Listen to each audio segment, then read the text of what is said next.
आपको बता दें कि उत्तर प्रदेश विधानसभा चुनाव के लिए दिल्ली में आज बीजेपी की अहम बैठक हो रही है। इस बैठक में 5वें, 6ठे और 7वें चरण के प्रत्याशियों के नामों पर चर्चा होगी। इस बैठक में गृह मंत्री अमित शाह के अलावा मुख्यमंत्री योगी आदित्यनाथ, प्रदेश अध्यक्ष स्वतंत्र देव सिंह, प्रदेश महामंत्री सुनील बंसल, उप मुख्यमंत्री केशव मौर्य और साथ ही डॉक्टर दिनेश शर्मा के साथ ही चुनाव प्रभारी धर्मेंद्र प्रधान और सह चुनाव प्रभारी अनुराग ठाकुर मौजूद हैं।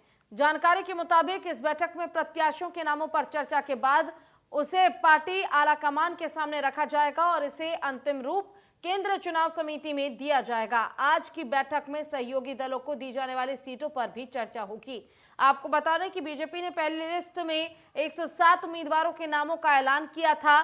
दूसरी लिस्ट में सिर्फ 2 नाम थे। तीसरी लिस्ट में 75 उम्मीदवारों के नाम ऐलान किए गए थे, यानी कि 403 में से बीजेपी अब तक 194 उम्मीदवारों के नामों का ऐलान कर चुकी है। बता दें कि 25 जनवरी को बीजेपी केंद्रीय चुनाव समिति की बैठक है। उम्मीद की जा रही है कि सीटों को लेकर बीजेपी इस दिन अपने सारे उम्मीदवारों के नामों का ऐलान कर सकती है।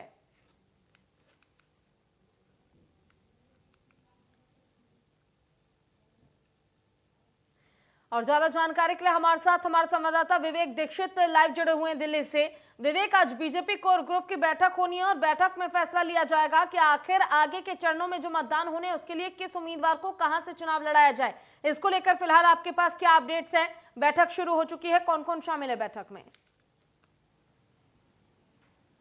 बिल्कुल, मैं आपको बता दूं पूजा, बैठक सुबह 10 बजे चालू हो चुकी थी। ये जेपी नड्डा की अध्यक्षता में ये बैठक रखी गई है, क्योंकि जिससे से लगातार ठंड का जो प्रकोप है वो लगातार जारी है। लेकिन अगर हम यूपी की बात करें तो यूपी में जो चुनावी जो माहौल है वो गरमाया हुआ है। उसको लेकर लगातार कहीं ना कहीं जो बैठकों के दौर है वो चल रहे हैं। क्योंकि अगर हम बात करें चुनाव की, तो चुनाव की जिस तरीके से लगातार लिस्ट बीजेपी जारी कर रही है, आज 4थे और 5वें, 6ठे चरण की जो लिस्ट है वो आज उस पर भी मंथन चल रहा है जिस तरीके से। और सबसे बड़ी बात यह है कि इसमें लगातार अगर रविवार की बात करें तो रविवार को जो चुनाव प्रभारी हैं धर्मेंद्र प्रधान, सह प्रभारी हैं अनुराग ठाकुर और सीएम योगी आदित्यनाथ और डिप्टी सीएम दिनेश शर्मा और केशव प्रसाद मौर्य, सभी लोग रविवार देर शाम से ही लगातार कहीं ना कहीं जो बैठक थी देर रात तक चली है, उसमें ही मंथन चल रहा था कि किसको टिकट दिया जाए और किसको ना दिया जाए। हालांकि सुबह 10 बजे जेपी नड्डा की अध्यक्षता में ये जो बैठक वो स्टार्ट हो चुकी है। सभी बड़े आला अधिकारी इस बैठक में मौजूद है। इसमें इस बात की भी चर्चा हो रही है पूजा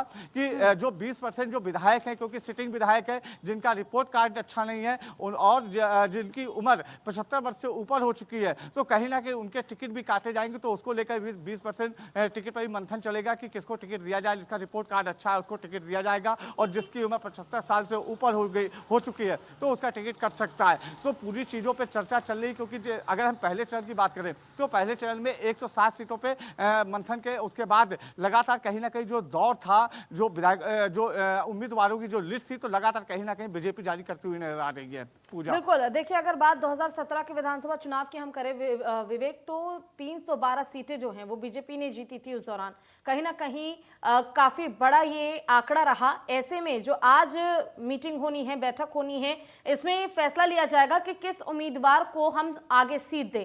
अगर हम बात करते हैं तो 194 उम्मीदवारों की घोषणा अब तक बीजेपी कर चुकी है, वहीं 209 सीटें अभी भी बाकी हैं। निषाद पार्टी और साथ ही अपना दल दोनों ही उम्मीदें लगाई बैठी हैं। क्या लगता है कितनी सीटें इस बार दोनों ही पार्टियों को दी जाएगी?